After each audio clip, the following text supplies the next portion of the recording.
ہمارے خداوند یسوع کی انجیل مقدس لوکا کے مطابق اس کا پہلا باب 39 سے 45 آیات تک۔ انہی دنوں میں مریم اٹھ کر جلدی سے کوہستان میں یہودا کے ایک شہر کو گئی اور زکریا کے گھر میں داخل ہو کر الصبات کو سلام کیا، اور جو ہی الصبات نے مریم کا سلام سنا تو بچہ اس کے بطن میں اچھل پڑا، اور الصبات روح القدس سے بھر گئی اور بلند آواز سے پکار کر کہنے لگی کہ تو عورتوں میں مبارک ہے اور تیرے بطن کا پھل مبارک ہے، اور میرے لیے یہ بات کیسے ہوئی کہ میرے خداوند کی ماں میرے پاس آئی، کیونکہ دیکھ جو ہی تیرے سلام کی آواز میرے کان میں پہنچی تو بچہ میرے بطن میں خوشی سے اچھل پڑا، اور مبارک ہے وہ جو ایمان لائی، کیونکہ جو باتیں خداوند کی طرف سے اس سے کہی گئی تھیں وہ پوری ہوں گی۔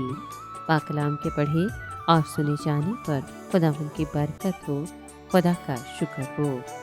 عزیز دوستو، مریم الصبات سے ملاقات کے لیے گئی تاکہ جو کچھ فرشتے نے الصبات کے بڑھاپے کے حمل کے بارے میں کہا تھا اسے اپنی آنکھوں سے دیکھ سکے۔ وہ وہاں جا کر اپنی رشتہ دار الصبات کو مبارک دینا اور اسے اپنے نئے تجربے کے بارے میں بتانا چاہتی تھی۔ مریم کو علم ہوا کہ الصبات اپنے حمل کے 6 مہینے میں تھی۔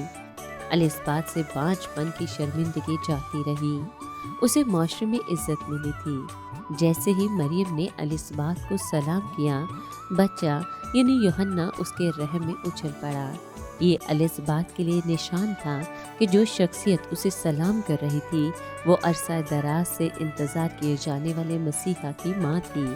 روح القدس نے نازل ہو کر الصبات کے دماغ کو روشن کیا اور اس کی زبان کھولی۔ تب اس نے روح میں مریم کو اسی طرح کی مبارکباد دی جیسی فرشتے نے مریم کو دی تھی کہ تیرے رحم کا پھل مبارک ہے۔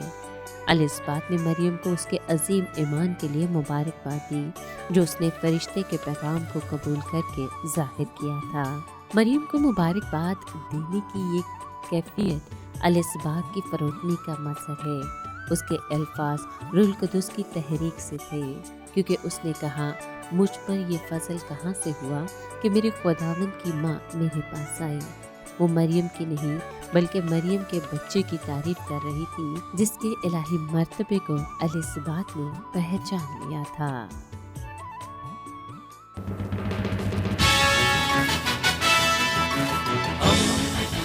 دوستی کا پیمبر، ریڈیو ویریتاس ایشیا۔